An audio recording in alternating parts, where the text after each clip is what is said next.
महाराष्ट्र के मालेगांव में वोट जिहाद का मामला एक बार फिर से गर्मा गया है।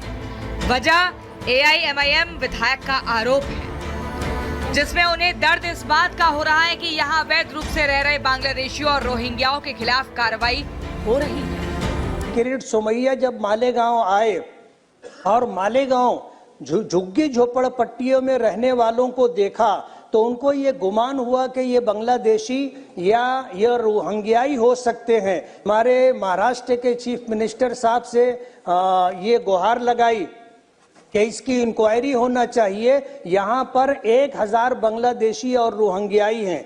4000 जन्म दाखले उन्होंने इंक्वायरी के लिए दिए। तकरीबन 3000 से 3200 जन्म दाखलों की इंक्वायरी हो चुकी, एक भी बांग्लादेशी या रोहिंग्याई नहीं मिला। तकलीफ इस कदर है कि विधानसभा में सवाल तक पूछने पड़ गए। मुफ्ती इस्माइल की परेशानी को बीजेपी नेता किरीट सोमैया ने वोट बैंक से जोड़ा है।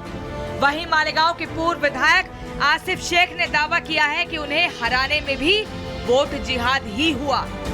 जो वोट जिहाद पर जिंदा है, वो उद्धव ठाकरे सेना हो या फिर राहुल गांधी की कांग्रेस हो, उन सबको ये बांग्लादेशी उनकी वोट बैंक है, वो उनको बचाना चाहते हैं। हम देश को बचाना चाहते हैं। मैं जिहाद तो नहीं बोलूंगा, लेकिन बाहर से फंड मालेगांव शहर के अंदर आया और मेरे खिलाफ में यूज किया गया है। मुझे विधानसभा इलेक्शन में हराने के लिए बाहर से फंड यहां पर आया हुआ है और मुझे हराने के लिए यूज किया गया। ऐसे पुरावे, ऐसे सबूत मेरे पास है। मालेगांव में वोट जिहाद को लेकर कई गंभीर आरोप लगाए हैं। दावा किया जा रहा है कि एक एप्लीकेशन पर 1 लाख खर्च करते हैं। महाराष्ट्र में 2,23,000 एप्लीकेशन आए हैं। मालेगांव में 4,000 एप्लीकेशन आए, यानी 40 करोड़ रुपया खर्च किया गया। मैं महाराष्ट्र के विधानसभा के अध्यक्ष नार्वेकर साहब और महाराष्ट्र के मुख्यमंत्री देवेंद्र फडणवीस साहब को मैं एक लेटर लिखने वाला हूं और 12 तारीख की जो तकरीर है उसका रिकॉर्ड तपास कर देखकर मैं डिमांड करने वाला हूं कि इसके ऊपर ईडी की इंक्वायरी लगाओ। वोट जिहाद के लिए ईडी की इंक्वायरी लगाओ या एटीएस को लगाओ या एंटी करप्शन ब्यूरो को लगाओ या स्पेशल एसआईटी नेमो।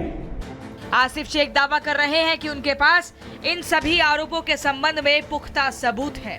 वो मांग कर रहे हैं कि इन सभी मामलों की ईडी, एटीएस, भ्रष्टाचार निरोधक ब्यूरो और राष्ट्रीय जांच एजेंसी से जांच होनी चाहिए। Bureau report, Republic Bharat. और सत्यप्रकाश हमारे साथ जुड़ गए हैं। सत्यप्रकाश, हमदर्दी घुसपैठियों से आखिर क्यों है? एआईएमआईएम अध्यक्ष की बात करें तो जहां जहां चुनाव लड़ते हैं वहां तो बत्ती गुल हो जाती है, लेकिन वोट बैंक को साधने की कोशिश के लिए इस तरीके के बयान देते हैं क्या? देखिए, प्रकृति साफ तौर से है कि जिस तरह से एमआईएम के विधायक है वो कहीं न कहीं बचाव करते हुए नजर आ रहे हैं और महाराष्ट्र विधानसभा में ये मुद्दा उठाया, क्योंकि जिस तरह से बीजेपी नेता किरीट सोमैया ने पूरे महाराष्ट्र में अलग अलग जगहों पर जिस तरह से बांग्लादेशी रोहिंग्या के खिलाफ एक मुहिम छेड़ा है और महाराष्ट्र में 20 जगह ज़्यादा FIR दर्ज हुआ है। इस मामले में 38 लोग खिलाफ FIR दर्ज हुआ है, जबकि 28 लोग इस मामले में गिरफ्तार हुए हैं। तो कहीं न कहीं जो एमआईएम के विधायक है मुफ्ती इस्माइल करके, वो जिस तरह से विधानसभा में मुद्दा उठाया तो साफ तौर से, क्योंकि 4000 मालेगांव में खुद एप्लीकेशन आए हैं। फेक डॉक्यूमेंट के आधार पर वहां मालेगांव पुलिस जांच कर रही है। इस मामले में 2 पुलिस स्टेशन में FIR दर्ज हुआ है और इसमें 2 FIR में 28 लोग को अरेस्ट भी किया गया। तो कहीं न कहीं साफ तौर से है कि मालेगांव पुलिस के साथ साथ महाराष्ट्र में जहां जहां कंप्लेन आ रहे हैं, जहां FIR दर्ज हो रहे हैं, महाराष्ट्र पुलिस जांच कर रही है। कहीं कहीं जिस तरह से महाराष्ट्र में बांग्लादेशियों और रोहिंग्या जिस तरह से नकली प्रमाण पत्र, फेक प्रमाण पत्र के जरिए कहीं कहीं रहा जा रहा है, उसके खिलाफ महाराष्ट्र पुलिस कहीं कहीं एक्शन में है। बिल्कुल, चलिए ठीक है, बहुत बहुत शुक्रिया आपका सत्यविजय तमाम जानकारी देने के लिए। बढ़ते आगे और अब बात झारखंड की करेंगे। झारखंड में हुए गैंगस्टर अमन साहू के एनकाउंटर के बाद लॉरेंस बिश्नोई का गैंग फिर से एक्टिव हो गया है। लॉरेंस के भाई अनमोल बिश्नोई ने अब इस एनकाउंटर का बदला लेने की धमकी तक दे डाली है, जिसमें कहा गया है कि जल्द ही सबका हिसाब होगा। एक रिपोर्ट इससे जुड़ी आपको दिखाते हैं।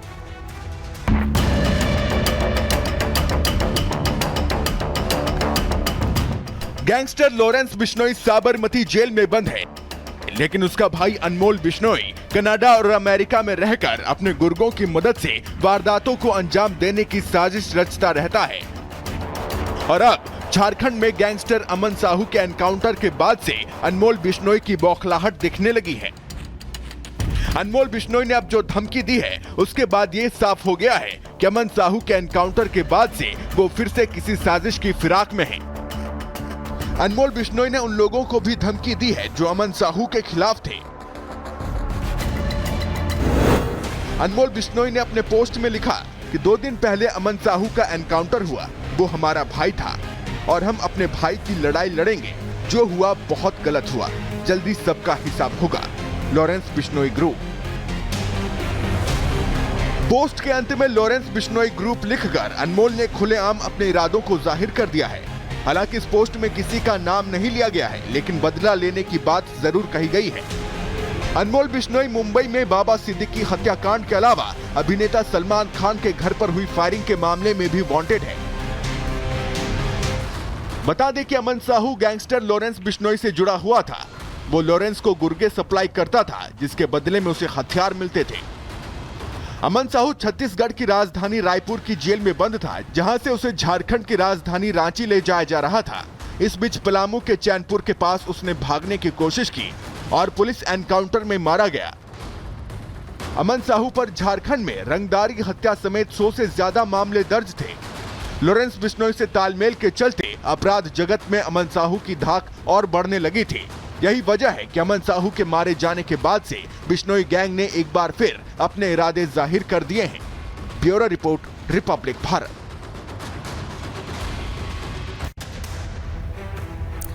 और अलीगढ़ से खबर है, जहां 25 साल के युवक की ताबड़तोड़ फायरिंग करके हत्या कर दी गई। बाइक सवार बदमाशों ने उस पर करीब 8 से 9 राउंड गोलियां चलाई, जिससे उसकी मौके पर मौत हो गई। वारदात के बाद इलाके में दहशत है। वहीं पुलिस हमलावरों की तलाश कर रही है।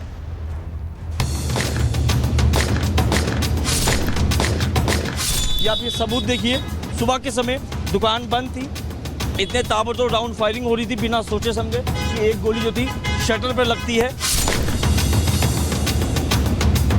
अलीगढ़ का तेलीपाड़ा इलाका, शुक्रवार की सुबह करीब 3 बजे हारिस और उसका दोस्त एक दुकान के पास खड़े होकर बातें कर रहे थे, लेकिन तभी बाइक पर सवार 4 बदमाश आए और हारिस और उसके दोस्त पर ताबड़तोड़ फायरिंग शुरू कर दी।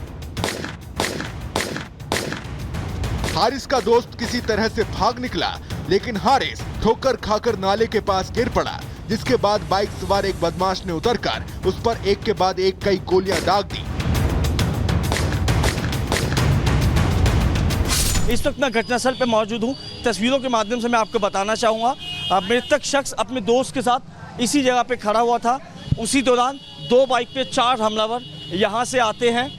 आने के बाद बाइक को रोकते हैं, 2 बाइकों से 2 हमलावर उतरते हैं और इसी जगह पे जो शख्स यहाँ पे खड़ा हुआ था उस पर ताबड़तोड़ फायरिंग करना शुरू कर देते हैं। वो अपनी जान बचाने के लिए यहाँ से भागता है, लेकिन वो यहाँ पे गिर जाता है, उसकी मौके पे ही मौत हो जाती है। घायल हारिस जमीन पर पड़ा था। फायरिंग की आवाज सुनकर आसपास के लोग भी दौड़े, लेकिन बाइक सवार बदमाश गोलीबारी करने के बाद भागने में कामयाब रहे। थोड़ी देर बाद कुछ लोग वहां पहुंचे, बाइक पर बैठाकर हारिस को अस्पताल ले गए, लेकिन तब तक उसकी मौत हो चुकी थी। शुरुआती जांच में मामला आपसी रंजिश का बताया जा रहा है। शुरुआती जांच में पुलिस की ऐसा लग रहा है कि मृतक शख्स की हमलावरों के साथ आपसी पुरानी रंजिश चल रही थी। उसी रंजिश का बदला लेने के लिए आरोपी जो थे यहाँ पे आए थे, उसको मौत के घाट उतार दिया था। परिवार वालों के मुताबिक हमलावर वो लोग थे जिनके साथ हारिस की पहले दोस्ती हुआ करती थी और शायद रंजिश की वजह से ही हारिस ने इनसे दूरी बना ली थी। 4 लड़के बाइक पर आ रहे थे। पहले उन्होंने मुंह पे मास्क सही करा। मास्क सही करने के बाद आने के बाद पहले एक खड़े होकर फायर मारा, जैसे वो भागा और गिर गया। गिरने के बाद उन्होंने 8 से 9 फायर उसकी कमर पे मार दी।